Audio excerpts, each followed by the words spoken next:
Hello बच्चों, स्वागत है आपका नई क्लास में। आज की क्लास में पढ़ने वाले क्लास 10th मैथमेटिक्स के अंतर्गत जो आपका चैप्टर नंबर 5 यानी कि जो आपका अध्याय 5 है समांतर श्रेणी, उसके अंतर्गत आज हम प्रश्नावली 5.2 को सॉल्व करने वाले हैं। ठीक है, तो ये जो आपका प्रश्नावली 5.2 है बच्चों, आपके लिए बहुत ही इंपॉर्टेंट होने वाला है। ठीक है, क्योंकि इस प्रश्नावली से आपके बोर्ड एग्जाम में कई सारे क्वेश्चन पूछे गए हैं। ठीक है, तो यहाँ पे जो यहाँ पर क्वेश्चन पूछे गए होंगे मैं उसको टिक कराते चलूंगा। ठीक है, तो इसको आपको ध्यान देना है।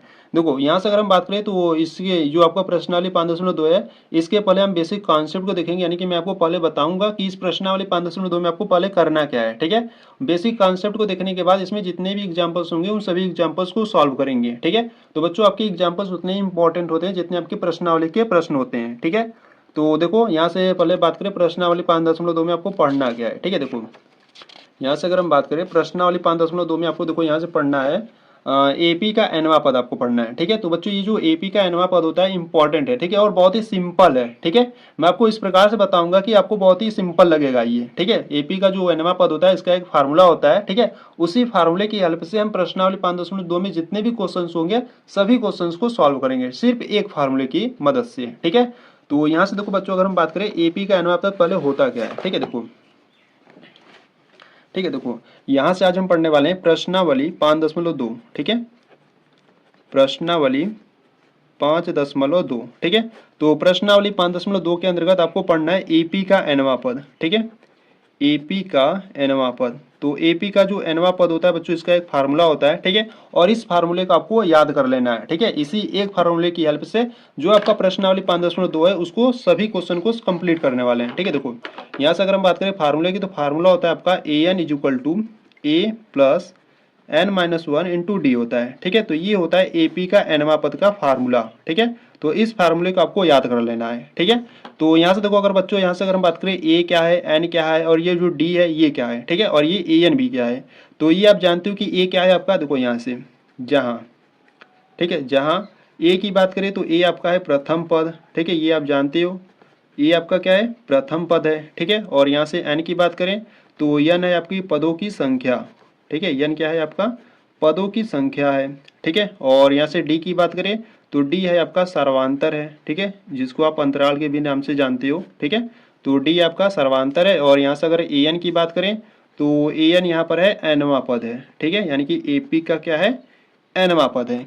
ठीक है, तो बच्चों ये आपका एपी का एनवा पद का फार्मूला है। ठीक है, और इसमें जो भी यहाँ पर आपको दिए गए हैं मैं आपको इस प्रकार से आपको बता दिया। ठीक है, तो देखो आपको जो एपी का एनवा पद है आपको प्रश्न में किस प्रकार से पूछेगा। ठीक है, तो उसको भी हम यहाँ से समझने वाले हैं। ठीक है, जैसे मान लो यहाँ पर हम कोई एग्जाम्पल लेते हैं। ठीक है, तो यहाँ से अगर हम कोई एग्जाम्पल है जैसे मान लो यहाँ पर हम 2 ले लेते हैं। ठीक है, 4 6 8 10 इस प्रकार से मान लो इस प्रकार से आपका एपी है। ठीक है, क्या है आपका इस प्रकार से एक एपी है। ठीक है, तो अगर इस एपी में बात करें, ठीक है, तो मान लो इसमें आपको कौन सा पद ज्ञात करना है, मान लो आपको पांचवा पद ज्ञात करना है। ठीक है, आपको कौन सा पद ज्ञात करना है, पांचवा पद ज्ञात करना है। ठीक है, आपको प्रश्न में देखो बच्चों इसी प्रकार से कहेगा, इस प्रकार से आपको एक एपी देगा। ठीक है, एपी देने के बाद आपको पूछेगा कि पांचवा पद, छठा पद, दूसरा पद। ठीक है, कोई भी आपको पद पूछ सकता है। ठीक है, तो मान लो इस प्रकार से आपको पूछा पांचवा पद कितना होगा। ठीक है, तो पांचवा पद ज्ञात करने के लिए आपको क्या करना होगा, देखो यहाँ से अगर हम बात करें ए की वैल्यू यहाँ पर क्या है, यानी कि जो ए का मान है यहाँ पर क्या है 2 है। ठीक है, और यहाँ से डी निकाल लो, डी की वैल्यू कितनी है, देखो डी को हम कैसे फाइंड करते हैं, डी इक्वल टू होता है A2 माइनस A1 होता है। ठीक है, तो यहाँ पर जो A2 का मान है वो 4 है, माइनस A1 का मान क्या है 2 है। तो 4 में से 2 जाएगा तो बचेगा 2। ठीक है, यानी कि जो डी का मान है वो कितना आ गया 2 आ गया। ठीक है, और ये जो ए का मान है वो 2 है। ठीक है, और यहाँ से अगर बात करें एन, ठीक है, एन की वैल्यू कितनी होगी, देखो यहाँ से आपको कौन सा पद ज्ञात करना है, आपको पांचवा पद ज्ञात करना है। ठीक है, यानी कि जो पदों की संख्या है, यानी कि जो आपको पद ज्ञात करना है वो पांचवा पद ज्ञात करना है, यानी कि जो एन की वैल्यू है वो कितनी है 5 है। ठीक है, और यहाँ से अगर हम बात करें, ठीक है, आपको कौन सा पद ज्ञात करना है, पांचवा पद ज्ञात करना है। ठीक है, तो देखो आपका फार्मूला क्या होता है, फार्मूला होता है A N is equal to A plus n-1 into D होता है। ठीक है, तो यहाँ से जो फार्मूला होता है पहले इसको इस प्रकार से लिख लो। ठीक है, यानी कि जो सूत्र होता है, देखो सूत्र को आपको बार बार लिखना है। जब आप क्वेश्चन हल करोगे ना तब आपको सूत्र लिखना है। ठीक है, सूत्र जितना लिखोगे उतना ही आपको अच्छे तरीके से क्लियर हो जाएगा और हमेशा के लिए याद रहेगा। ठीक है, तो सूत्र क्या होता है, सूत्र होता है A N is equal to A plus n-1 into D होता है। ठीक है, तो यहाँ से देखो अगर बात करें एन की वैल्यू क्या है 5 है, यानी कि आपको ए 5 ज्ञात करना है पांचवा पद। ठीक है, और यहाँ से ए का मान क्या है, देखो ए का मान हमने फाइंड किया था तो ए का मान यहाँ पे 2 है, तो यहाँ पर रखो 2 प्लस एन की वैल्यू 5 है -1 इंटू डी की वैल्यू, देखो डी का जो मान है वो 2 है। ठीक है, तो डी का मान 2 हो गया और इसको सॉल्व करते हैं तो यहाँ से आपका पांचवा पद निकल जाएगा। देखो यहाँ से हो गया 2 प्लस 5 में से एक जाएगा 4 इंटू 2, ठीक है। तो A5 इज इक्वल टू यहाँ से हो गया 2 प्लस 4 दूना 8, ठीक है। और इसको सॉल्व कर लो, 2 प्लस 8 कितना हो जाएगा 10, यानी कि जो आपका पांचवा पद है वो कितना है 10 है, ठीक है।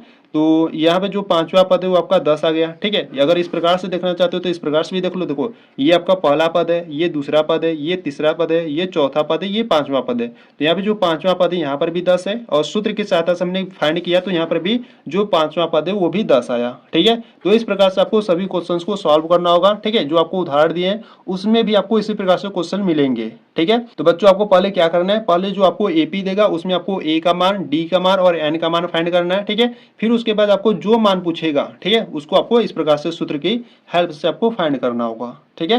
तो ये क्लियर रहा होगा, ठीक है। तो यही आपका क्या है, प्रश्नावली 5.2 का बेसिक कॉन्सेप्ट है, ठीक है। बस आपको क्या करना है, इस सूत्र को ध्यान देना है, ठीक है। इसी सूत्र की हेल्प से जो आपका प्रश्नावली 5.2 में जितने भी क्वेश्चन होंगे इसी सूत्र की हेल्प से सभी क्वेश्चन को सॉल्व करने वाले हैं, ठीक है। तो इस सूत्र को बच्चों आपको ध्यान देना है, ठीक है। ये सूत्र आपके लिए इंपॉर्टेंट है, ठीक है। तो चलो आपके जो उदाहरण है उन सभी को आप सॉल्व करते हैं। देखो यहाँ से बात करें अब उदाहरण की, ठीक है, यानी कि जो प्रश्नावली 5.2 है उसमें जितने भी उदाहरण होंगे उनको देखने वाले हैं, ठीक है। अब यहाँ से अगर हम बात करें तो यहाँ पर आपको उदाहरण नंबर 3 दिया है, ठीक है। उससे पहले जितने भी उदाहरण थे हमने उसको कंप्लीट कर लिए थे, ठीक है। तो देखो बच्चों यहाँ से उदाहरण नंबर 3 की बात करें तो उदाहरण नंबर 3 क्या दिया है, उदाहरण नंबर 3 करा है एपी आपको इस प्रकार से दिया है 2, 7, 12, ठीक है, का 10वां पद ज्ञात कीजिए, ठीक है। यानी कि आपको इस प्रकार से समांतर श्रेणी दिया है, अब इसका आपको 10वां पद पूछ रहा है, ठीक है। तो यहाँ पे देखो इसी प्रकार से आपको सॉल्व करना है, जहाँ पर मैं आपको बेसिक में इस प्रकार से बताया था, ठीक है।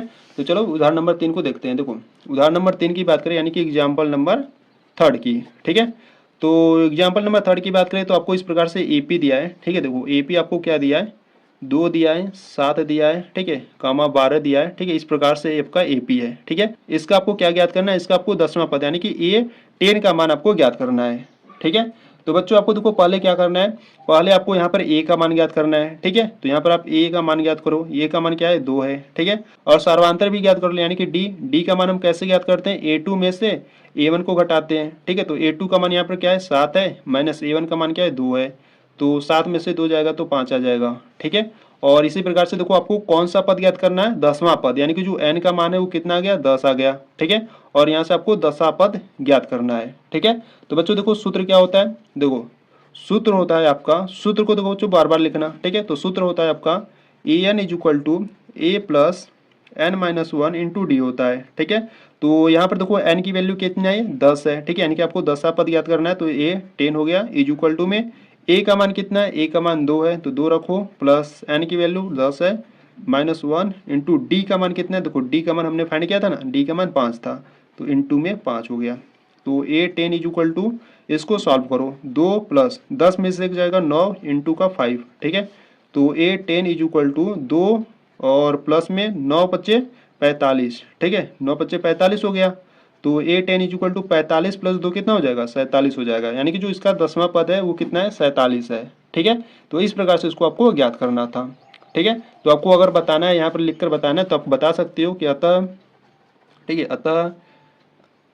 अतः एपी का जो 10वां पद है वो कितना है 47 है, ठीक है। तो इस प्रकार से इसको सॉल्व करना था आपको उदाहरण नंबर 3 को, ठीक है। तो उम्मीद है बच्चों उदाहरण नंबर 3 आपको बहुत ही अच्छे तरीके से समझ में आया होगा, ठीक है। एकदम सिंपल क्वेश्चन है, इसी प्रकार से आपको सभी उदाहरणों को करना है, ठीक है।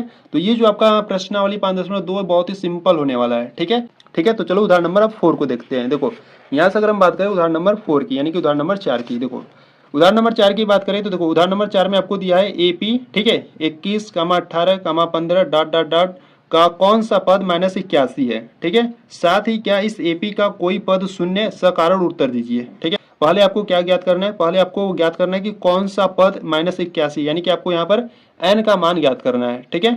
तो यहाँ पर n का मान ज्ञात करने के बाद आपको साथ ही क्या इस एपी का कोई पद शून्य है, ठीक है, यानी कि इसको भी आपको ज्ञात करना है, ठीक है। तो चलो देखते हैं उदाहरण नंबर 4 को। देखो ठीक है, देखो यहाँ से अगर हम बात करें एग्जाम्पल नंबर 4 की, ठीक है, तो यहाँ से अगर हम बात करें एग्जाम्पल नंबर 4 की, ठीक है। तो बच्चों देखो एग्जाम्पल नंबर जो 4 है इंपॉर्टेंट है, ध्यान से देखना, ठीक है। देखो एग्जाम्पल नंबर 4 में आपको इस प्रकार से एपी दिया है, ठीक है, आपको इस प्रकार से एपी दिया है, ठीक है, आपको दिया है 21 दिया है, ठीक है, 18 दिया है, कामा 15 दिया है, ठीक है, डॉट डॉट डॉट इस प्रकार से आपको एपी दिया है। ठीक है, ठीक है। तो बच्चों देखो आपको प्रश्न में क्या करा है, प्रश्न में आपको इस प्रकार से एपी देने के बाद आपसे करा है कि कौन सा पद माइनस का 81 है। ठीक है, यानी कि कौन सा पद, यानी कि एन का मान ज्ञात करना है इसमें। ठीक है, तो पहले हम क्या करेंगे, पहले हम एन का मान ज्ञात करेंगे। ठीक है, फिर उसके बाद जो आगे प्रश्न है उसको सॉल्व करेंगे। ठीक है, देखो यहाँ से अगर हम बात करें तो यहाँ पर जो आपको प्रथम पद यानी कि जो ए का मान है वो क्या है, 21 है।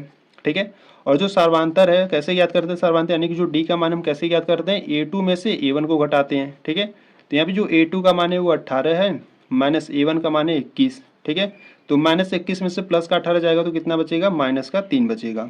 ठीक है, और यहाँ से हमको एन यानी कि जो पदों की संख्या हमको ज्ञात करनी है, और यहाँ से जो एन है, ठीक है, वो कितना दिया है, माइनस का 81 दिया है। ठीक है, तो बच्चों देखो यहाँ पे जो फार्मूला होता है वो क्या होता है, तो यहाँ से आप सूत्र को लिखोगे तो सूत्र होता है A N is equal to A plus N minus 1 into D होता है। ठीक है, तो यहाँ से अगर हम बात करें तो ए एन की वैल्यू कितनी है, माइनस का 81 है, इक्वल में ए का मान कितना है, ए का मान 21 है, प्लस एन का मान हमको ज्ञात करना है, इंटू डी का मान है यहाँ पर माइनस का 3। ठीक है, अब इनको क्या करेंगे, सॉल्व करेंगे। देखो कैसे, यहाँ पर है माइनस का 81, इधर क्या है प्लस का 21 इधर लाओगे तो कितना हो जाएगा, माइनस का 21। ठीक है, और इक्वल में इसको इधर ही सॉल्व कर लेते हैं। देखो -3 का गुणा जब एन में करोगे तो आपको माइनस का 3n मिलेगा। ठीक है, और -3 का गुणा जब -1 में करोगे तो माइनस माइनस प्लस हो जाएगा, और 3 एकम 3 हो जाएगा। ठीक है, तो यहाँ पे देखो -81 -21 दोनों को जोड़ दो, कितना आ जाएगा, देखो 1 1 2 हो जाएगा, और 8 2 10 हो जाएगा। ठीक है, दोनों माइनस में तो माइनस में हो जाएगा। ठीक है, और इक्वल में यहाँ पे कितना है आपका, माइनस का 3n प्लस का 3 है। ठीक है, और ये जो प्लस का 3 है ना, इसको भी इधर लाते हैं। देखो माइनस का 102 प्लस का 3 इधर आएगा तो माइनस का 3 हो जाएगा, इक्वल में माइनस का 3n है। ठीक है, तो यहाँ पर है 102 और माइनस का 3 है। ठीक है, तो यहाँ पर आपका हो जाएगा माइनस का 105। ठीक है, 3 ये जो माइनस का 3 है गुणा में, इधर लाओगे तो क्या आ जाएगा, बट्टे में। ठीक है, और बराबर में आपका सिर्फ n बचेगा। ठीक है, यहाँ से माइनस माइनस कैंसिल आउट हो गया। ठीक है, ये देखो कट रहा है तो यहाँ से काटो, 3 एकम 3, यहाँ से हो जाएगा 3 त्रिका 9, एक बचा तो 3 पच्चे 15, यानी कि जो ये n का मान निकला वो कितना निकला, 35 निकला।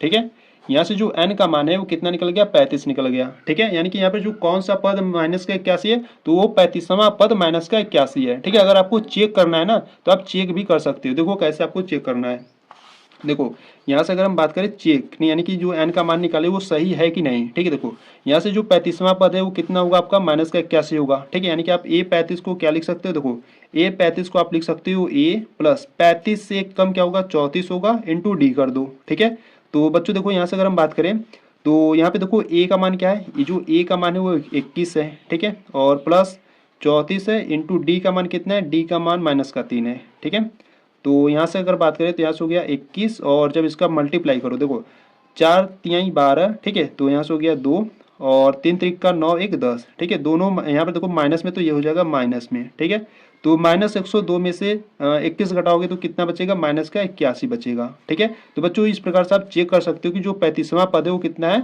माइनस का 81 है। ठीक है, तो यानी कि जो आपका n का मान निकला है वो आपका सही निकला है। ठीक है, तो आपको यहाँ से लिख देना है। ठीक है, यहाँ से आपको नीचे लिख लेना है कि अतः जो 35वां पद यानी कि जो ए 35वां पद, ठीक है, ए 35वां जो पद है वो कितना है, माइनस का 81 है। ठीक है, तो इसके बाद बच्चों देखो प्रश्न में आपको कहा था कि साथ ही क्या इस एपी का कोई पद शून्य, सकारण उत्तर दीजिए। ठीक है, क्या, ठीक है, अब आपको क्या करना है, अब आपको बताना है कि साथ ही क्या इस एपी का कोई पद शून्य, यानी कि इस एपी में अब कोई ऐसा पद है कि जो शून्य है। ठीक है, अब उसको आपको बताना है। ठीक है, यानी कि आपको फिर क्या करना है, एन का मान ज्ञात करना है। ठीक है, तो देखो यहाँ से देख लेते हैं। तो क्वेश्चन नंबर आपको फर्स्ट वाले में जो सेकेंड स्टेप में आपको दिया था कि क्या कोई एपी का कोई पद शून्य होगा, तो उसको हम देखो किस प्रकार से हल करेंगे। देखो यहाँ से हम क्या करेंगे, माना, ठीक है, माना जो एनवा पद है वो क्या होगा, 0 होगा। ठीक है, तो यहाँ से हम मान लेंगे जो एन है वो क्या होगा, 0 होगा।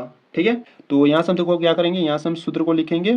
ठीक है, तो सूत्र क्या होता है, सूत्र होता है A N is equal to A plus N minus 1 into D होता है। ठीक है, तो यहाँ पर हमने ए एन का मान क्या माना है, 0। ठीक है, तो यहाँ पर आप लिखोगे 0, और देखो बच्चों यहाँ पर जो ए का मान है वो क्या है, देखो ए का मान है 21। ठीक है, तो यहाँ पर रखो 21 प्लस एन का मान हमको ज्ञात करना है। ठीक है, तो एन हो जाएगा -1 इंटू डी का मान देख लो क्या है, डी का मान था -3। ठीक है, अब इसको सॉल्व करते हैं। देखो प्लस का 21 है, इधर लाओगे तो कितना हो जाएगा, माइनस का 21 हो जाएगा। ठीक है, बराबर में या इसका क्या करो, मल्टीप्लाई अंदर कर लो तो कितना हो जाएगा, माइनस का 3n हो जाएगा, माइनस माइनस प्लस का 3 हो जाएगा। ठीक है, ये प्लस का 3 इधर लाओगे तो माइनस का हो जाएगा, यानी कि माइनस का 21 माइनस का 3 इज इक्वल टू माइनस का 3 यानी बचेगा। ठीक है, तो -21 -3 आपका हो जाएगा माइनस का 24 बराबर में माइनस का 3 यान।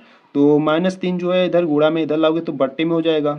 ठीक है, इधर आएगा तो बट्टे में बराबर में n बचेगा। ठीक है, तो 3 एकम 3 3 वाटे 24। ठीक है, यानी कि जो n का मान है वो कितना आ गया 8 आ गया। ठीक है, यानी कि जो 8वां पद है वो कितना होगा 0 होगा। ठीक है, अगर आपको इसको भी चेक करना है तो आप चेक कर सकते हो, देखो कैसे। ठीक है, देखो इसको भी आप चेक कर लो, तो 8वां पद क्या होगा 0 होगा। ठीक है, यानी कि आपको a8 का मान ज्ञात कर लेना। तो a8 को आप क्या लिखोगे, a लिखोगे प्लस 8 से एक कम क्या होगा 7 इंटू डी कर दो। ठीक है, तो देखो बच्चों यहाँ पे जो a का मान है वो आपका 21 है प्लस 7 इंटू डी का मान है माइनस का 3। ठीक है, तो यहाँ से हो गया 21, ये देखो 7 तरीका 21 माइनस में तो माइनस का 21। ठीक है, तो प्लस का 21 माइनस का 21 हो जाएगा 0। ठीक है, यानी कि जो 8वां पद है वो क्या हो जाएगा आपका 0 हो जाएगा। ठीक है, तो बच्चों इस प्रकार से आप इसको चेक भी कर सकते हो। ठीक है, तो यहाँ से आपको नीचे लिख लेना है। ठीक है, इसके नीचे आपको लिखना है। ठीक है, आपको क्या लिखोगे, यहाँ से आप लिखोगे अतः ए 8वां। ठीक है, अतः 8वां जो पद है वो 0 होगा। ठीक है, या 0 होगा या 0 होगा। ठीक है, एक ही बात है। ठीक है, तो इस प्रकार से आपको इसको करना था। ठीक है, यानी कि जो आपका एग्जाम्पल नंबर 4 है बच्चों आपका कंप्लीट हो गया। ठीक है, अगर आपको इसमें कुछ भी डाउट है ना तो वीडियो को थोड़ा सा बैक करके इसको एक बार फिर से देख लो, अच्छे तरीके से आप समझ जाओगे। ठीक है, तो चलो उदाहरण नंबर 5 को करते हैं। देखो यहाँ से अगर हम बात करें उदाहरण नंबर 5 की। ठीक है, ठीक है, देखो यहाँ से अगर हम उदाहरण नंबर 5 की बात करें तो उदाहरण नंबर 5 आपको इस प्रकार से दिया है, वह एपी निर्धारित कीजिए जिसका तीसरा पद 5 और 7वां पद 9 है। ठीक है, यानी कि आपको तीसरा पद यानी कि A3 का मान 5 दिया है और जो 7वां पद है और जो A7 का मान है वो आपको 9 दिया है। ठीक है, तो आपको क्या ज्ञात करना है, आपको एपी निर्धारित करना है कि एपी आपको ज्ञात करना है। ठीक है, तो बच्चों ये जो आपको उदाहरण नंबर 5 है आपके लिए बहुत ही इंपॉर्टेंट होने वाला है। ठीक है, तो चलो इसको सॉल्व करते हैं। देखो यहाँ से अगर बात करें उदाहरण नंबर 5 की। ठीक है, तो उदाहरण नंबर 5 आप बच्चों आपके लिए इंपॉर्टेंट है। ठीक है, तो या ध्यान से देखना इसको। देखो एग्जाम्पल नंबर 5। ठीक है, एग्जाम्पल नंबर 5। ठीक है, तो पहले देखो आपको दिया क्या है। ठीक है, तो पहले आंसर लिख लो, प्रश्नानुसार दिया है। ठीक है, प्रश्नानुसार दिया है। ठीक है, आपको क्या दिया है, यहाँ से आपको तीसरा पद यानी कि A3 का मान आपको कितना दिया है 5 दिया है। ठीक है, और यहाँ से जो आपका 7वां पद है यानी कि जो A7 है वो आपको 9 दिया है। ठीक है, तो बच्चों देखो यहाँ से अगर हम बात करें A3। ठीक है, तो A3 को आप क्या लिख सकते हो, A3 को आप लिख सकते हो A प्लस 3 से एक कम 2 इंटू डी लिख सकते हो। ठीक है, और यहीं से अगर हम बात करें A7 की तो A7 को आप लिख सकते हो, देखो A लिखोगे प्लस 7 से एक कम क्या होगा 6 होगा इंटू डी करोगे। ठीक है, यहाँ पर जो हमने ये किया है वो अपने प्रश्नावली 5.1 में बहुत अच्छे तरीके से कर चुके हो। ठीक है, तो यहाँ से देखो बच्चों यहाँ पे जो A3 का मान है वो कितना है 5 है। ठीक है, यानी कि आप इसको लिख सकते हो 5, A3 का स्थान में 5 रख दिए, बराबर में क्या है A प्लस 2D है। ठीक है, और यहाँ से देखो A7 का मान क्या है, A7 का मान 9 है, तो यहाँ पर लिखोगे 9 बराबर में A प्लस का 6D है। ठीक है, तो इसको क्या करोगे, इस वाले को आपको करना है समीकरण नंबर 1 और इस वाले को आपको मान लेना है समीकरण नंबर 2। ठीक है, अब इसको समीकरण 1 समीकरण 2 मानकर यहाँ पर आपको विलोपन विधि लगा देना है। ठीक है, यानी कि इन दोनों को आपको सॉल्व करना है। ठीक है, देखो कैसे, यहाँ से अगर हम बात करें, देखो यहाँ से आप लिखोगे समीकरण 1 व 2 से। ठीक है, समीकरण 1 व 2 से। ठीक है, तो समीकरण 1 व 2 से बात करें तो समीकरण नंबर 1 है आपके पास A plus 2D is equal to 5। ठीक है, और समीकरण नंबर 2 है आपके पास A plus 6D is equal to 9। ठीक है, तो इसको क्या करेंगे, सॉल्व करेंगे। देखो यहाँ पर हम क्या लगाएंगे, विलोपन विधि। ठीक है, तो यहाँ पे देखो प्लस है तो माइनस हो जाएगा, प्लस है तो माइनस हो जाएगा, प्लस है तो माइनस हो जाएगा। ठीक है, यहाँ पे देखो ये वाला कटेगा क्योंकि ये प्लस का ये माइनस का, तो ये वाला कट गया। ठीक है, -6D में से प्लस का 2D जाएगा तो कितना बचेगा, माइनस का 4D बचेगा। इक्वल में -9 में से -9 में से प्लस का 5 जाएगा तो कितना बचेगा, माइनस का 4 बचेगा। ठीक है, तो यहाँ से अगर हम बात करें तो D इज इक्वल टू -4, ये गुणा में इधर आएगा तो बट्टे में हो जाएगा। ठीक है, और ये माइनस माइनस कट जाएगा और ये 4 एकम 4। ठीक है, यानी कि जो D का मान है वो आपका आ गया 1। ठीक है, देखो बच्चों यहाँ से जो D यानी कि जो सर्वांतर है D का मान 1 आ गया। ठीक है, अब इस D का मान आपको क्या करना है, किसी भी समीकरण में रखकर आपको A का मान ज्ञात कर लेना है। ठीक है, तो यहाँ से आप क्या करोगे, यहाँ से आप लिखोगे D का मान। ठीक है, D का मान समीकरण नंबर 1 में रखने पर। ठीक है, आप 2 में भी रख सकते हो। ठीक है, जो आपकी मर्जी उसमें आप रख सकते हो। ठीक है, तो जो D का मान है हमने समीकरण नंबर 1 में रखेंगे। ठीक है, तो D इज इक्वल टू, देखो यहाँ से अगर हम बात करें तो समीकरण नंबर 1 है आपके पास 5 is equal to A plus 2 into D का मान क्या, देखो D का मान हमने ज्ञात किया था 1 था। ठीक है, तो 1 हो जाएगा। तो यहाँ से हो गया 5, ठीक है, और 2 गुणे 1 करोगे तो 2 मिलेगा, ठीक है, और 2 को इधर लागोगे तो माइनस का 2 हो जाएगा, बराबर में ए बचेगा, ठीक है। 5 में से 2 जाएगा तो 3, यानी कि जो ए का मान है वो कितना आ गया, 3 आ गया, ठीक है। तो ए का मान 3 आ गया, यानी कि जो प्रथम पद है वो 3 आ गया, ठीक है। तो यहाँ से अगर हम बात करें एपी की, ठीक है, देखो एपी आप कैसे बनाओगे, जो देखो यहाँ से जो प्रथम पद है वो 3 है, ठीक है, और यहाँ से आपको सर्वांतर भी मालूम है, कितने का अंतराल है, 1 का अंतराल है। तो 3 में 1 जोड़ोगे तो 4 आ जाएगा, 4 में 1 जोड़ोगे तो 5 आएगा, 5 में 1 जोड़ोगे तो 6 आ जाएगा, 6 में 1 जोड़ोगे तो 7, यानी कि इस प्रकार से आपका एक एपी बन जाएगा, ठीक है। तो यही आपका एक एपी ज्ञात करना था आपको, ठीक है, यानी कि एपी को निर्धारित करना था, ठीक है। तो यहाँ से जो आपका एग्जाम्पल नंबर 5 है वो भी आपका कंप्लीट हुआ, ठीक है। तो बच्चों ये जो एग्जाम्पल नंबर 5 है आपके लिए इंपॉर्टेंट है, ठीक है। ऐसे प्रश्न आपके बोर्ड एग्जाम में पूछे जाते हैं, ठीक है। तो ध्यान से देख लेना इसको एक बार फिर से, ठीक है। तो चलो उदाहरण नंबर 6 को देखते हैं। देखो यहाँ से अगर हम बात करें उदाहरण नंबर 6 की, ठीक है, तो बच्चों देखो उदाहरण नंबर 6 में आपको क्या दिया है, ठीक है। देखो यहाँ से अगर हम उदाहरण नंबर 6 की बात करें तो उदाहरण नंबर 6 आपसे क्या करा है, उदाहरण नंबर 6 करा है क्या संख्याओं की सूची, इस प्रकार से आपको सूची दिया है, का कोई पद 301 है और क्यों है, ठीक है। यानी कि यहाँ से आपको सीधे क्या पूछ रहा है, का कोई पद 301, यानी कि आपको n का मान याद करना है, ठीक है। कोई पद 301 है, और जो 301 है ना बच्चों, ये आपको an का मान दिया है, ठीक है। यानी कि यहाँ से आपको n का मान ज्ञात करना है। यहाँ से हम a और d तो निकाल ही लेंगे, ठीक है, यहाँ से n का मान ज्ञात करेंगे, और यहाँ से आपको an का मान दिया है, ठीक है। तो कोई पद 301 है, तो होगा तो क्यों होगा वो आपको भी बताना है, ठीक है। तो चलो क्वेश्चन नंबर यानी कि उदाहरण नंबर 6 को सॉल्व करते हैं। देखो ठीक है, देखो यहाँ से अगर हम बात करें उदाहरण नंबर 6 की, ठीक है, तो यहाँ से हम देखने वाले हैं एग्जाम्पल नंबर 6, ठीक है। तो एग्जाम्पल नंबर 6 की बात करें तो देखो बच्चों आपको इस प्रकार से आपको सूची दिया था, ठीक है। आपको सूची क्या दिया था, आपको सूची दिया था 5 दिया था, ठीक है, कामा 11, कामा 17, ठीक है, और 23, ठीक है, इस प्रकार से आपको एक सूची दिया था, ठीक है। तो यहाँ से देखो अगर हम बात करें प्रथम पद यानी कि जो ए का मान है वो क्या है, ए का जो मान है वो 5 है, ठीक है, और डी का मान ज्ञात कर लेते हैं। डी इज इक्वल टू क्या होता है, ए टू माइनस ए वन होता है। तो ए टू का मान यहाँ पर 11 है, माइनस ए वन का मान है 5। तो 11 में से 5 जाएगा तो कितना बचेगा, 6 बचेगा, ठीक है। और यहाँ से देखो अगर हम बात करें ए एन का मान आपको कितना दिया था, ए एन का जो मान था वो आपको 301 दिया था, ठीक है। और कौन सा पद 301 होगा, यानी कि एन का मान है उसको आपको ज्ञात करना है, ठीक है। तो बच्चों यहाँ से अगर हम सूत्र की बात करें तो देखो सूत्र क्या होता है आपका, सूत्र को आपको बार बार लिखना है, ठीक है। तो सूत्र होता है A N is equal to A plus N minus one into D होता है, ठीक है। तो जो ए एन का मान है वो कितना है, 301 है, बराबर में ए का मान कितना है, 5 है, और प्लस एन का मान हमको ज्ञात करना है, इंटू डी का मान कितना है, डी का मान 6 है, ठीक है। तो अब इसको क्या करते हैं, सॉल्व करते हैं। देखो यहाँ से हो जाएगा आपका 301 प्लस का 5 इधर आएगा तो माइनस का 5 हो जाएगा, ठीक है। और ये देखो ये जो 6 है इधर गुणा में है, ठीक है, इधर लाते तो बट्टे में हो जाएगा, बराबर बराबर में आपका बचेगा एन माइनस वन, ठीक है। तो 301 में से जब 5 जाएगा तो आपको बचेगा 200, 301 में से 5 जाएगा तो कितना बचेगा, 296 बचेगा, बट्टे में 6, ठीक है, बराबर में n माइनस वन, ठीक है।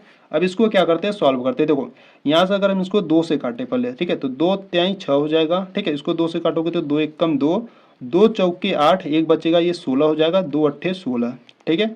अब 3 से काटते हैं, देखो 3 एक कम 3, ठीक है, 3 से कटेगा नहीं, कटेगा ना, ठीक है। देखो 3 एक कम 3, 3 चौके 12 हो जाएगा, ठीक है, 2 बचेगा, यानी कि 3 से नहीं कटेगा ये, ठीक है। यानी कि बच्चों यहाँ से आपका आ जाएगा, ठीक है, ये आपका नहीं कटेगा, ठीक है, इसको आपको काटना नहीं है, ठीक है, ये आपका सही है। यानी कि यहाँ से आपका आ गया 148/3 बराबर में n माइनस वन आ गया, ठीक है। तो ये जो माइनस का 1 है इसको इधर लाते हैं, तो यहाँ से हो जाएगा आपका 148/3, माइनस का 1 इधर आएगा तो प्लस का 1 हो जाएगा, बराबर में n बचेगा, ठीक है। अब इसको सॉल्व कर लो। तो यहाँ से 148, 3 का गुणा 1 में करोगे तो आपको 3 मिलेगा, बट्टे में 3 बराबर में n, ठीक है। तो 148 प्लस 3 कितना हो जाएगा आपका 151, ठीक है, बट्टे में 3 इक्वल में n, यानी कि जो n का मान है वो कितना आ गया, 151/3 आ गया, ठीक है। तो बच्चों आपको यहाँ पर ध्यान देना है कि जो n का मान है वो आपका भिन्नात्मक में यहाँ पर आ गया, ठीक है। तो यहाँ पर जो n का मान होना चाहिए वो भिन्नात्मक में नहीं होना चाहिए, ठीक है। n का जो मान होना चाहिए वो एक धनात्मक पूर्णांक होना चाहिए, ठीक है, आपको इसको ध्यान देना है, ठीक है। तो यहाँ से अगर हम बात करें तो यहाँ से आपको नीचे लिख लेना है कि चूंकि n एक धनात्मक पूर्णांक होना चाहिए, ठीक है, n एक धनात्मक पूर्णांक होना चाहिए, ठीक है, धनात्मक पूर्णांक होना चाहिए, ठीक है, होना चाहिए, ठीक है। जो n का मान होना चाहिए आपका एक धनात्मक पूर्णांक होना चाहिए, ठीक है, पर यहाँ पर जो n का मान है वो हमारा भिन्नात्मक में आ गया, ठीक है। यानी कि जो n का मान होता है वो दशमलव में नहीं होता है, ठीक है। तो यहाँ से आपको लिख लेना है अतः जो 301 है, ठीक है, अतः जो 301 संख्याएं हैं, ठीक है, अतः 301 संख्याएं अतः 301 संख्याएं की दी हुई सूची, ठीक है, अतः 301 संख्याएं की दी हुई सूची ठीक है, दी हुई सूची का पद नहीं है, ठीक है, दी हुई सूची का पद नहीं है, ठीक है। तो इस प्रकार से इसको आपको सॉल्व करना था, ठीक है। तो बच्चों आपको यहाँ पर ध्यान दे देना है कि जो n का मान होना चाहिए वो आपका बट्टे में नहीं होना चाहिए, जो n का मान होना चाहिए वो आपका एक धनात्मक पूर्णांक होना चाहिए, ठीक है। तो यहाँ पर हमारा बट्टे में आ गया, ठीक है। तो इसीलिए जो आपको सूची दिया था उसमें कोई भी जो पद होगा वो 301 नहीं होगा, ठीक है। तो इस प्रकार से इसको आपको सॉल्व करना था उदाहरण नंबर 6 को, ठीक है। तो अगर इसमें आपको कुछ भी डाउट होगा तो एक बार फिर से देख लेना, ठीक है, अच्छे तरीके से समझ जाओगे, ठीक है। तो यहाँ पर आपका जो उदाहरण नंबर 6 है वो आपका कंप्लीट हुआ, ठीक है। तो चलो उदाहरण नंबर 7 को देखते हैं। देखो यहाँ से अगर हम बात करें उदाहरण नंबर 7 की, ठीक है, देखो यहाँ पर आपको उदाहरण नंबर 7 दिया है, 2 अंकों वाली कितनी संख्याएं 3 से विभाज्य है, ठीक है। उदाहरण नंबर 7 क्या कर रहा है, 2 अंकों वाली कितनी संख्याएं ऐसी है जो 3 से विभाज्य है, ठीक है। तो 3 से विभाज्य का मतलब क्या, 3 से जो मतलब कट जाते हैं, ठीक है, वो आपको ज्ञात करना है, ठीक है। तो यहाँ से चलो उदाहरण नंबर 7 को देखते हैं, ठीक है। तो उदाहरण नंबर 7 बच्चों आपके लिए इंपॉर्टेंट है, ठीक है। तो इसको भी ध्यान से देख लेना। देखो यहाँ से बात करें एग्जाम्पल नंबर 7 की, ठीक है। तो एग्जाम्पल नंबर 7 में आपको करा कि 2 अंकों वाली कितनी संख्याएं 2 से विभाज्य है, ठीक है। तो 2 अंकों वाली संख्या देखो 10 से स्टार्ट होती है, ठीक है। तो 10 के बाद आपका क्या 11 आता है, 11 के बाद 12 आता है, ठीक है। तो 12 क्या है 3 से आपका विभाज्य होगा, ठीक है। तो यहाँ से आपका एक एपी बनेगा, देखो किस प्रकार से। पहला तो संख्या 12 3 से विभाज्य होगा, ठीक है। 12 के बाद 12 में 3 जोड़ दो, ठीक है। तो 12 3 15, 15 भी 3 से विभाज्य होगा, ठीक है। 15 में 3 जोड़ोगे तो 18, 18 भी 3 से क्या होगा विभाज्य होगा, यानी कि विभाजित होगा, ठीक है। इसी प्रकार से कहाँ तक जाएगा आपका 99 तक जाएगा, ठीक है। क्योंकि 2 अंकों वाली है, 99 के बाद आपका क्या आ जाता है 100 आ जाता है। तो 99 भी क्या है यहाँ पर आपका 3 से विभाजित होगा, ठीक है। तो इस प्रकार से आपको एक एपी बना लेना है, ठीक है। एपी बनाने के बाद यहाँ से देखो यहाँ पे जो प्रथम पद है यानी कि जो ए का मान है वो 12 है, ठीक है। और जो डी का मान होगा वो A2 में से A1 को घटा लेना, ठीक है। तो D इक्वल टू A2 का मान 15 है माइनस A1 का मान 12 है। तो 15 में से 12 जाएगा तो कितना बचेगा 3 बचेगा, ठीक है। तो यहाँ से अगर हम बात करें यहाँ पे देखो AN यानी कि जो लास्ट पद है अंतिम पद है वो कितना है, जो AN पद है वो आपका 99 है, ठीक है। देखो बच्चों आपको ये ध्यान देना है कि जो AN होता है ना, जो AN होता है वो L के इक्वल होता है, ठीक है। जो ये AN होता है इसको आप कह सकते हो अंतिम पद भी आप कह सकते हो, ठीक है, अंतिम पद, ठीक है। AN और L को आप अंतिम पद भी कह सकते हो, ठीक है। तो जो AN होता है वो L के इक्वल होता है, ठीक है। तो यहाँ से जो AN यानी कि जो अंतिम पद है वो 99 है, ठीक है। इस प्रकार से हमने लिख लिया। और इसमें कितनी संख्याएं 3 से विभाज्य यानी कि आपको यहाँ से n का मान ज्ञात करना है, ठीक है। तो यहाँ से हम सूत्र अप्लाई करेंगे। देखो सूत्र क्या होता है, सूत्र होता है AN is equal to A plus n-1 into D होता है, ठीक है। तो यहाँ पे देखो AN का मान कितना है 99 बराबर में A का मान कितना है 12 है प्लस n का मान हमको ज्ञात करना है इंटू डी का मान हमने ज्ञात किया था 3, ठीक है। तो इसको सॉल्व कर लेते हैं। तो यहाँ से हो जाएगा 99 प्लस 12 इधर लाएंगे तो माइनस का 12 हो जाएगा, ठीक है। यहाँ पे जो 3 है वो सबके मल्टीप्लाई में सबके आ जाएगा डिवाइड में, बराबर में आपका बचेगा n-1, ठीक है। तो यहाँ पे देखो 9 में से 2 जाएगा तो 7 बचेगा, 9 में से 1 जाएगा तो 8 बचेगा और बट्टे में क्या है 3 है बराबर में n-1, ठीक है। तो इसको क्या करते हैं सॉल्व करते हैं। देखो 3 एक कम 3, ठीक है, 3 दूना 6, ठीक है, 2 बच्चा 3 नवा 27, ठीक है। तो यहाँ पर आ गया आपका 29 बराबर n-1 आ गया, ठीक है। देखो यहाँ से तो यहाँ से n का मान ज्ञात करोगे तो n is equal to 29 minus का 1 उधर जाएगा तो क्या हो जाएगा प्लस का 1 हो जाएगा, यानी कि यहाँ से n का जो मान आ गया वो 30 आ गया, ठीक है, ठीक है। तो 2 अंकों वाली कितनी संख्याएं 3 से विभाज्य है, तो 2 अंकों वाली 30 संख्याएं 3 से विभाज्य है, ठीक है। तो यहाँ से आपको लिख देना है अतः, ठीक है। तो यहाँ से आप लिखोगे अतः 3 से विभाजित होने वाली, ठीक है, अतः 3 से विभाजित होने वाली, ठीक है, विभाजित होने वाली 2 संख्याएं, ठीक है, 2 संख्याएं 30 है, ठीक है। अतः 3 से विभाजित होने वाली 2 संख्याएं वो कितनी है, सॉरी 2 संख्याएं कहो या अंकों का हो, ठीक है, एक ही बात है, ठीक है, ठीक है। तो अतः 3 से विभाजित होने वाली 2 अंकों की कितनी संख्याएं 3 से विभाज्य है, तो 30 ऐसी संख्याएं हैं जो 30 से विभाज्य है, ठीक है। तो इस प्रकार से इसको आपको सॉल्व करना था, ठीक है। तो बच्चों यहाँ पर आपका जो क्वेश्चन नंबर यानी कि जो उदाहरण नंबर 7 था वो भी आपका कंप्लीट हुआ, ठीक है। तो चलो क्वेश्चन नंबर यानी कि उदाहरण नंबर 8 को देखते हैं। देखो यहाँ से अगर हम बात करें उदाहरण नंबर 8 की, ठीक है, देखो तो उदाहरण नंबर 8 इस प्रकार से आपको यहाँ पर दिया है, ठीक है। देखो उदाहरण नंबर 8 है, उदाहरण नंबर 8 करा है एपी आपको इस प्रकार से दिया है 10,7,4, ठीक है, डॉट डॉट डॉट -62 का अंतिम पद से प्रथम पद की ओर 11वां पद ज्ञात कीजिए, ठीक है। तो बच्चों देखो ऐसे प्रश्न भी आपके बोर्ड एग्जाम में कई बार पूछे गए हैं, ठीक है। तो इसको भी बहुत ही ध्यान से देखना, मैं आपको बहुत ही सिंपल मेथड से इसको बताने वाला हूँ, ठीक है। देखो आपको क्या करना है यहाँ पर, आपको अंतिम पद से आपको 11वां पद ज्ञात करना है, ठीक है। तो चलो देखते हैं क्वेश्चन नंबर यानी कि उदाहरण नंबर 8 को, ठीक है। देखो यहाँ से अगर हम बात करें उदाहरण नंबर 8 की, ठीक है, तो बच्चों उदाहरण नंबर 8 इंपॉर्टेंट है, ध्यान से देखना, ठीक है। देखो यहाँ से अगर हम बात करें उदाहरण नंबर 8 की, ठीक है, यानी कि एग्जाम्पल नंबर 8 की, ठीक है। तो एग्जाम्पल नंबर 8 में आपको इस प्रकार से आपको सूची दिया है कि एपी दिया है, ठीक है। एपी आपको क्या दिया है, एपी आपको दिया है 10 दिया है, ठीक है, -7, -4, ठीक है, इस प्रकार से आपको दिया है। और अंत में आपको दिया है -62 दिया है, ठीक है। और प्रश्न में आपको करा है कि अंतिम पद से प्रथम पद की ओर 11वां पद ज्ञात कीजिए, ठीक है। यानी कि अंतिम पद से प्रथम पद की ओर हमको 11वां पद ज्ञात करना है, ठीक है। तो देखो बच्चों आपको जब भी इस प्रकार से प्रश्न दे कि अंतिम पद से ये वाला पद ज्ञात करो, ठीक है, या कुछ भी ज्ञात करो अंतिम पद से, तो उसमें आपको पहले क्या करना है, पहले कुल पद को आपको ज्ञात कर लेना है, ठीक है। तो पहले हम क्या करेंगे, पहले इसके कुल पद को ज्ञात करेंगे, ठीक है, यानी कि n का मान ज्ञात करेंगे पहले, ठीक है। उसके बाद हम अंतिम पद से जो भी पद पूछेगा उसको ज्ञात करेंगे, ठीक है, ठीक है। तो यहाँ से अगर हम बात करें तो यहाँ से देखो जो a का मान है यानी कि जो प्रथम पद है वो 10 है, ठीक है।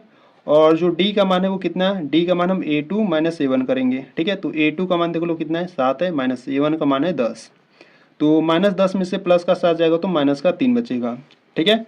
और यहाँ से क्या करते हैं, देखो ये जो an का मान हमको कितना दिया है, जो an का मान है वो -62 दिया है, ठीक है। और यहाँ से हम n का मान ज्ञात करेंगे, ठीक है, यानी कि कुल पद ज्ञात करेंगे पहले, ठीक है। तो यहाँ से सूत्र क्या होता है, देखो सूत्र होता है आपका an = a + n-1 × d होता है, ठीक है। तो ये जो an का मान है वो कितना है, -62 है, बराबर में a का मान देख लो कितना है 10 है, ठीक है, प्लस n का मान हमको ज्ञात करना है इंटू d का मान है -3, ठीक है। अब इसको सॉल्व करते हैं, देखो यहाँ से हो जाए आपका -62, ठीक है, ये देखो 10 है, इधर लाओगे तो कितना हो जाएगा -10, ठीक है, बराबर में इसको सॉल्व करते हैं। -3 का गुणा यानी करोगे तो -3n मिलेगा, ठीक है, -3 का गुणा -1 में करोगे तो +3 मिलेगा, ठीक है। तो -62 -10 कितना हो जाएगा, -72 हो जाएगा, बराबर में इधर कितना हो जाएगा -3n + 3, ठीक है। तो इस +3 को इधर लाते हैं तो -72 -3 = -3n बचेगा, ठीक है। तो -72 -3 कितना हो जाएगा, -75 हो जाएगा, ठीक है। और ये देखो जो 3 है उधर गुणा में, इधर लाओगे तो क्या हो जाएगा, बट्टे में हो जाएगा, बराबर में क्या बचेगा, n बचेगा, ठीक है। तो ये माइनस माइनस कैंसिल आउट हो जाएगा और 3 × 3 3 दूना 6 हो जाएगा, 1 बचेगा, 3 × 5 = 15, ठीक है। यानी कि जो n का मान निकला वो कितना निकल गया 25, ठीक है। यानी कि इसमें जो कुल पद है वो कितना है 25 पद है, ठीक है। तो देखो बच्चों इसमें जो कुल पद है वो कितने पद है 25 पद है, ठीक है। और प्रश्न में आपको पूछ रहा है कि अंतिम पद से 11वां पद ज्ञात कीजिए, ठीक है। जब भी आपको अंतिम पद से कोई भी पद पूछे ना तो उसमें आपको क्या करना है, देखो जैसे इसमें आपको पूछ रहा है अंतिम पद से 11वां पद, ठीक है। तो 11 में से पहले इसको 1 कम करो, 11 में से 1 कम करोगे तो कितना आएगा 10, ठीक है। तो 10 को क्या करना है आपको कुल पद में से आपको घटा देना है, ठीक है। तो यहाँ पर कुल पद क्या है, कुल पद आपका 25 है, ठीक है। जब आप 25 में से 10 घटाओगे तो आपको क्या मिलेगा 15 मिलेगा, ठीक है। तो अंतिम पद से बच्चों आपको 15वां पद आपको ज्ञात करना है, ठीक है। तो इस प्रकार से हम इसको हल करते हैं, ठीक है। तो यहाँ से आप क्या लिखोगे, तो यहाँ से आप लिखोगे तो अंतिम पद से, ठीक है। तो यहाँ से आप लिखोगे तो अंतिम पद से जो 11वां पद होगा, ठीक है, जो 11वां पद होगा वो 15वां पद होगा, ठीक है। ये समझ रहे हो ना, अंतिम पद से जो 11वां पद होगा वो 15वां पद होगा, ठीक है। कैसे, देखो प्रश्न में आपको पूछा था कि अंतिम पद से आपको क्या ज्ञात करना है, अंतिम पद से 11वां पद ज्ञात करना है, ठीक है। तो जब भी आपको प्रश्न में पूछे कि अंतिम पद से वे वाला पद ज्ञात करो या कुछ भी ज्ञात करो तो पहले आपको क्या करना है, उसमें से 1 माइनस करना है, ठीक है। देखो यहाँ पर आपको पूछा है अंतिम पद से 11वां पद, ठीक है। तो 11वें पद में यानी कि 11 में से हम क्या करेंगे 1 माइनस करेंगे, तो 1 माइनस करोगे तो 10 आएगा, ठीक है। अब इस 10 को आपको क्या करना है कुल पद में से घटा देना है। तो यहाँ पे देखो कुल पद कितने हैं 25 है, तो जब 25 में से 10 को घटाओगे तो कितना मिलेगा 15 मिलेगा। तो आपको 15वां पद ज्ञात करना है, ठीक है। यहाँ से आप लिखोगे तो अंतिम पद से जो 11वां पद होगा वो आपका 15वां पद होगा, ठीक है। तो यहाँ से आपको क्या करना है A15 आपको ज्ञात कर लेना। तो यहाँ से हो जाएगा A15 = A15 को आप क्या लिख सकते हो, A15 को आप लिखोगे A + 15 से 1 कम 14 × D कर दो, ठीक है। तो देखो यहाँ से जो ए का मान है वो कितना है, जो ए का मान है वो 10 है, ठीक है। यहाँ पे लिखो ए का मान है 10 प्लस 14 इंटू डी का मान कितना है, जो डी था वो -3 था, ठीक है। तो यहाँ पे लिख लो -3 बराबर में 10 और 3 का गुणा सॉरी जब 14 का गुणा -3 में करोगे तो कितना आ जाएगा, -42 हो जाएगा, ठीक है। और -42 में से प्लस का 10 जाएगा तो कितना बचेगा, -32 बचेगा, ठीक है। यानी कि अंतिम पद से जो 15वां पद होगा वो कितना होगा, वो -32 होगा, ठीक है। तो इस प्रकार से आपको ज्ञात करना था। तो यहाँ से आपको लिख देना है अतः, ठीक है, अतः अंतिम पद से, अतः अंतिम पद से, अतः अंतिम पद से जो 11वां पद होगा वो कितना होगा, -32 होगा, ठीक है। तो बच्चों इस प्रकार से इसको क्वेश्चन को हल करना था, जो आपका उदाहरण नंबर 8 था, ठीक है। ये जो क्वेश्चन है इंपॉर्टेंट है, ठीक है। तो इसको एक बार फिर से देख लेना, ठीक है। ऐसे क्वेश्चंस आपके बोर्ड एग्जाम में काफी बार पूछे गए हैं, ठीक है। यहाँ पर जो आपका उदाहरण नंबर 8 है वो आपका कंप्लीट हुआ, ठीक है। तो चलो उदाहरण नंबर 9 को देखते हैं, ठीक है। देखो यहाँ से अगर हम बात करें उदाहरण नंबर 9 की, ठीक है, तो देखो बच्चों उदाहरण नंबर 9 में आपको क्या दिया, उदाहरण नंबर 9 आपको दिया है 1000 रुपए की धनराशि 8% वार्षिक साधारण ब्याज पर निवेश की जाती है, ठीक है। प्रत्येक वर्ष के अंत में ब्याज परिकलित कीजिए, क्या ये ब्याज एक एपी बनाते हैं, यदि ऐसा है तो इस तथ्य का प्रयोग करते हुए 30 वर्षों के अंत में ब्याज परिकलित कीजिए, ठीक है। तो यहाँ से देखो आपको क्या दिया है, यहाँ से जो आपको 1000 रुपया दिया है, ठीक है। और यहाँ पर देखो ये जो आपको 1000 दिया है ये आपका मूलधन है, ठीक है। और ये धनराशि आपको यानी कि जो दर है वो 8% पर ब्याज पर निवेश की जाती है, ठीक है। और यहाँ से प्रत्येक वर्ष के अंत में ब्याज परिकलित कीजिए, देखो यहाँ पर प्रत्येक वर्ष के अंत में ब्याज आपको परिकलित करना है, यानी कि आपको हर वर्ष का आपको ब्याज ज्ञात करना है, ठीक है। तो हर वर्ष का ज्ञात करने के बाद आपको अंत में कहा कि 30 वर्षों के अंत में ब्याज कितना होगा, ठीक है। इसको आपको ज्ञात करना है, यानी कि आपको ए 30 का मान आपको ज्ञात करना है, ठीक है।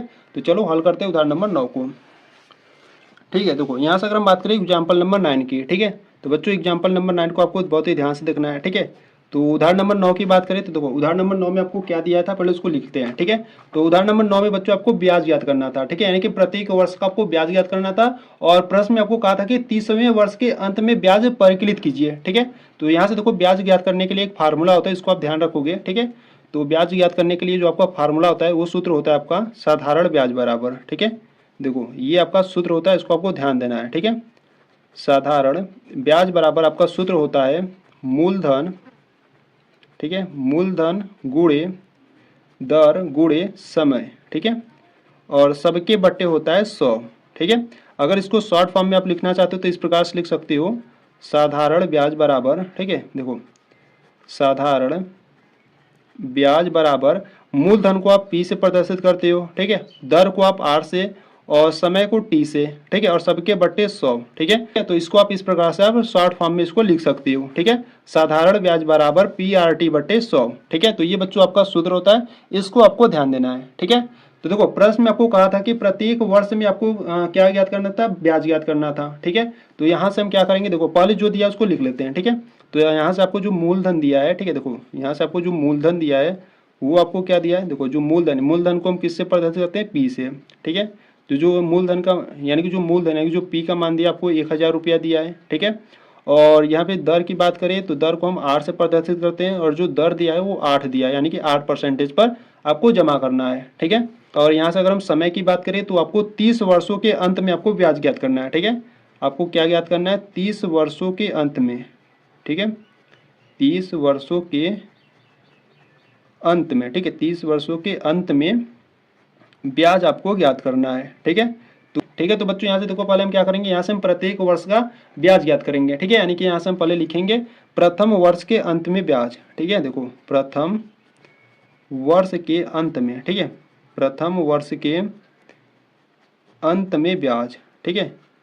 तो यहाँ से अगर हम बात करें प्रथम वर्ष के अंत में ब्याज, तो देखो ब्याज यानी कि साधारण ब्याज बराबर सूत्र क्या होता है, PRT बटा 100 होता है, ठीक है। यहाँ पे देखो P का मान कितना है 1000, तो यहाँ पे लिखोगे 1000, ठीक है, गुणे R का मान कितना है 8 है, और समय कितना है, देखो प्रथम वर्ष के लिए समय कितना है, तो प्रथम वर्ष के अंत में ब्याज ज्ञात कर रहे हो, ठीक है। प्रथम वर्ष का मतलब 1 वर्ष, ठीक है, यानी जो समय है वो 1 है और बट्टे 100 हो जाएगा, ठीक है। इसको सॉल्व करो तो यहाँ देखो 1 2 0 कैंसिल आउट, 1 2 0 कैंसिल आउट, ठीक है। यहाँ पर बचा 10 और 8, ठीक है, तो गुणा कर दो तो 10 गुणे 8 करोगे तो 80, ठीक है। यानी कि प्रथम वर्ष के अंत में जो ब्याज होगा वो कितना हो गया, 80 रुपये होगा, ठीक है। इसी प्रकार से आप क्या करोगे, द्वितीय वर्ष के अंत में ब्याज ज्ञात करोगे। ठीक है, द्वितीय वर्ष के अंत में ब्याज। ठीक है, तो द्वितीय वर्ष के अंत में ब्याज कितना हो जाएगा, देखो यहाँ से जो मूलधन है वो कितना है 1000 है। ठीक है, दर कितना है 8 है, समय समय द्वितीय वर्ष के लिए यानी कि 2 हो जाएगा यहाँ से, और सबके बट्टे कितना हो जाएगा 100 हो जाएगा। ठीक है, तो यहाँ से 1 2, यहाँ से 1 2 0 कैंसिल आउट हो गया, तो 8 दूना 16, 16 गुणे 10 करोगे तो आपको मिलेगा 160 मिलेगा।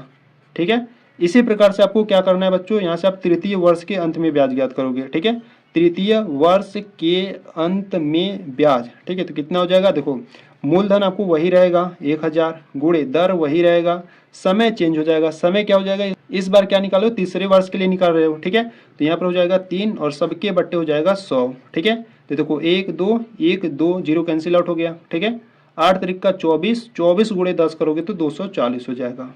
ठीक है, तो बच्चों इस प्रकार से आप देखो प्रथम द्वितीय तृतीय चौथे पांचवें इस प्रकार से आप निकाल सकते हो। ठीक है, तो यहाँ से अगर हम बात करें, यहाँ से आपको एक एपी मिला। ठीक है, एपी क्या मिला, जब प्रथम वर्ष के अंत में ब्याज ज्ञात किए तो आपको 80 रुपये का मिला। ठीक है, यानी कि ब्याज कितना बढ़ा 80 रुपये। इसी प्रकार से द्वितीय वर्ष में कितना मिला आपको 160 रुपये मिला। ठीक है, इसी प्रकार तीसरे वर्ष में कितना मिला 240 मिला। ठीक है, तो इसी प्रकार से चौथे वर्ष में आपका मिलता जाएगा। ठीक है, यानी कि इस प्रकार से आपका एक एपी बन गया। ठीक है, यहाँ से एपी बन गया तो आपको क्या ज्ञात करना था, आपको 30 वर्ष के अंत में ब्याज परिकलित करना था, यानी कि 30 वर्षों के अंत में आपको ब्याज ज्ञात करना था। ठीक है, यानी कि सीधा कहे तो ए 30 का मान आपको ज्ञात करना था। ठीक है, तो देखो बच्चों यहाँ से अगर हम बात करें तो यहाँ से जो ए का मान है वो कितना है, ए का मान है 80 है। ठीक है, डी का मान ज्ञात कर लो, डी इक्वल टू क्या होता है A2 - A1 होता है। ठीक है, तो A2 का मान कितना है 160 है, माइनस A1 का मान है 80, तो 160 में से 80 जाएगा तो कितना बचेगा 80 बचेगा। ठीक है, और यहाँ से अगर हम बात करें तो देखो यहाँ से अगर हम बात करें तो एन की वैल्यू कितनी है, तो एन की वैल्यू आपको देखो 30 वर्ष के अंत में ब्याज ज्ञात करना था, यानी कि एन की वैल्यू कितनी हो जाएगी 30 हो जाएगी। ठीक है, तो यहाँ से जो एन की वैल्यू है वो 30 हो जाएगी, और आपको क्या ज्ञात करना था, आपको A30 ज्ञात करना था। ठीक है, तो यहाँ से आप क्या करते हैं, देखो फार्मूले के हेल्प से इसको फाइंड करते हैं। देखो यहाँ से सूत्र क्या होता है आपका, सूत्र होता है आपका AN = A + N - 1 × D होता है। ठीक है, तो यहाँ से अगर हम बात करें तो देखो n का मान कितना है 30 है। ठीक है, तो हो जाएगा यहाँ पर A30 = A का मान है 80 प्लस n का मान है 30। ठीक है, -1 × D का मान है 80। ठीक है, तो इसको सॉल्व कर लेते हैं। यहाँ से हो गया 80 प्लस 30 में से एक जाएगा तो 29 बचेगा, और गुणे में 80 बचेगा। ठीक है, तो यहाँ से हो गया 80 प्लस 29 गुणे 8 कर लो। ठीक है, 29 गुणे 8 करोगे, देखो यहाँ से देखो 29 गुणे 8 कर लो, फिर 0 बढ़ा देना। ठीक है, तो 9 8 72 की 2 हाथ में आया 7। ठीक है, 8 दूना 16, और 16 7 कितना हो जाएगा आपका 23 हो जाएगा। ठीक है, तो यहाँ से आपका 23 हो गया, और 0 क्या करो बढ़ा लो। ठीक है, यानी कि आपको यहाँ से मिला 2320। ठीक है, कितना मिला 2320, 2000। ठीक है, सॉरी 2320 मिला ना, 2320 मिला। ठीक है, अब 2320 में जब 80 जोड़ोगे तो आपका सीधा कितना हो जाएगा 2400 हो जाएगा। ठीक है, यानी कि बच्चों देखो 30 वर्ष के अंत में जो उसका ब्याज होगा वो कितना हो जाएगा 2400 रुपया हो जाएगा। ठीक है, तो यहाँ से आपको नीचे लिख देना है अतः। ठीक है, यहाँ से आपको लिख देना है, देखो यहाँ पर हम लिख दे रहे हैं, तो आपको इसके नीचे आपको लिखना है। ठीक है, हम यहाँ पर जगह नहीं है तो यहाँ पर हम लिख दे रहे हैं। ठीक है, तो आपको लिख देना है अतः 30 वर्षों के अंत में। ठीक है, अतः 30 वर्षों के अंत में। ठीक है, अतः 30 वर्षों के अंत में जो ब्याज होगा वो कितना हो जाएगा 2400 रुपये होगा। ठीक है, तो इस प्रकार से इसको सॉल्व करना था। ठीक है, तो यहाँ से आपका जो एग्जाम्पल नंबर 9 यानी कि जो आपका उदाहरण नंबर 9 है बच्चों आपका कंप्लीट हुआ। ठीक है, तो चलो उदाहरण नंबर 10 को देखते हैं। ठीक है, देखो यहाँ से अगर हम बात करें उदाहरण नंबर 10 की। ठीक है, तो देखो यहाँ से उदाहरण नंबर 10 क्या कर रहा है, यहाँ से अगर हम उदाहरण नंबर 10 की बात करें तो उदाहरण नंबर 10 आपको इस प्रकार से दिया है, फूलों की एक क्यारी में पहली पंक्ति में 23 गुलाब के पौधे हैं, दूसरी पंक्ति में 21 गुलाब के पौधे हैं, तीसरी पंक्ति में 19 गुलाब के पौधे हैं इत्यादि, उसकी अंतिम पंक्ति में 5 गुलाब के पौधे हैं। इस क्यारी में कुल कितनी पंक्तियां हैं। ठीक है, यानी कि आपको क्या ज्ञात करना है, कुल पंक्ति यानी कि n का मान ज्ञात करना है। ठीक है, तो यहाँ से आपको एक एपी बनेगा, देखो पहले तो यहाँ से एपी बनेगा 23। ठीक है, फिर उसके बाद 21, फिर 19। ठीक है, डॉट डॉट डॉट कर लास्ट में आपका an का जो वैल्यू होगा वो 5 होगा। ठीक है, तो यहाँ से इसको चलो सॉल्व करते हैं उदाहरण नंबर 10 को। ठीक है, बहुत ही सिंपल है आपका उदाहरण नंबर 10। ठीक है, तो ध्यान से रखना। यहाँ से अगर हम बात करें उदाहरण नंबर 10 की। ठीक है, यानी कि एग्जाम्पल नंबर 10 की। ठीक है, तो एग्जाम्पल नंबर 10 की बात करें तो इसमें अगर हम बात करें तो इसमें आपको देखो इस प्रकार से श्रेणी दिया है। पहली जो पंक्ति में गुलाब के पौधे कितने 23 है, ठीक है। दूसरी पंक्ति में कितने 21 है, ठीक है। तीसरे पंक्ति में कितने 19 है, ठीक है। फिर डॉट डॉट डॉट उसके अंतिम पंक्ति में कितने गुलाब के पौधे हैं 5 है, ठीक है। तो इस प्रकार से आपको क्यारी में कुल कितनी पंक्तियां हैं आपको फाइंड करना है, यानी कि ज्ञात करना है, ठीक है। तो देखो बच्चों यहाँ से अगर हम बात करें, ठीक है, तो यहाँ से आपको n का मान ज्ञात करना है, तो मालूम हो गया, ठीक है। तो यहाँ से अगर हम बात करें a का मान, ठीक है, तो a का मान तो आपका 23 हो जाएगा, ठीक है। d की अगर हम बात करें तो d को निकाल लो यहाँ से a2 माइनस 7 कर तो a2 का मान है यहाँ पर 21 माइनस a1 का मान है 23। तो 23 में से 21 जाएगा तो माइनस का 2 बचेगा, ठीक है। और यहाँ से अगर हम an की बात करें तो an का जो मान है वो 5 है, ठीक है। और यहाँ से आपको n का मान ज्ञात करना है, ठीक है। तो यहाँ से क्या करते हैं, देखो फार्मूला क्या होता है आपका, फार्मूला होता है आपका यानी कि सूत्र जो होता है वो होता है an is equal to a plus n minus 1 into D होता है, ठीक है। तो यहाँ पे जो an का मान है वो 5 है, बराबर में a का मान है 23 प्लस n का मान हमको ज्ञात करना है, इंटू डी का मान क्या है माइनस का 2 है, ठीक है, माइनस का 2। इसको सॉल्व करते हैं, देखो यहाँ से हो गया 5 प्लस 23 को इधर लाओगे तो माइनस का 23 हो जाएगा, ठीक है। और बराबर में इसका मल्टीप्लाई कर देते हो तो माइनस का 2n हो जाएगा, माइनस माइनस प्लस का 2 हो जाएगा, ठीक है। तो माइनस 23 में से प्लस का 5 जाएगा तो कितना बचेगा आपका माइनस का 18 बचेगा। और देखो प्लस 2 है इसको इधर लाएंगे तो माइनस का 2 हो जाएगा, बराबर में माइनस का 2n, ठीक है। तो माइनस 2 क्या है गुणा में, इधर लाओगे तो क्या हो जाएगा बट्टे में हो जाएगा, ठीक है, बराबर में n बचेगा, ठीक है। तो माइनस माइनस कैंसिल आउट हो जाएंगे, 2 1 कम 2, 2 दा में 20 हो जाएगा, ठीक है। यानी कि जो n का मान है वो कितना आ गया 10 आ गया, ठीक है। n का मान कितना आ गया 10 आ गया, ठीक है। ऐसा आपको लिख देना है अतः, ठीक है, अतः फूलों की क्यारी में, ठीक है, अतः फूलों की क्यारी में कुल कितने पंक्तियां हैं, कुल आपके 10 पंक्तियां हैं, ठीक है, कुल पंक्तियां 10 है, ठीक है। तो बच्चों इसको इस प्रकार से आपको सॉल्व करना था, ठीक है। तो यहाँ पर आपका उदाहरण नंबर 10 भी आपका कंप्लीट हुआ, ठीक है। यानी कि आपकी जो प्रश्नावली 5.2 में जितने भी उदाहरण थे वो आपका कंप्लीट हुआ, ठीक है। तो बच्चों ये जो आपका प्रश्नावली 5.2 इसको हम नेक्स्ट वीडियो में सॉल्व करने वाले हैं, ठीक है। तो अगर आप प्रश्नावली 5.2 को देखना चाहते हो तो आपको प्लेलिस्ट को चेकआउट कर लेना है। तो अगर आपको ये वीडियो अच्छी लगी तो वीडियो को लाइक कर देना, चैनल पर नए तो चैनल को सब्सक्राइब कर देना, ठीक है। तो चलो बच्चों मिलते हैं नेक्स्ट वीडियो में, तब तक के लिए जय हिंद जय भारत।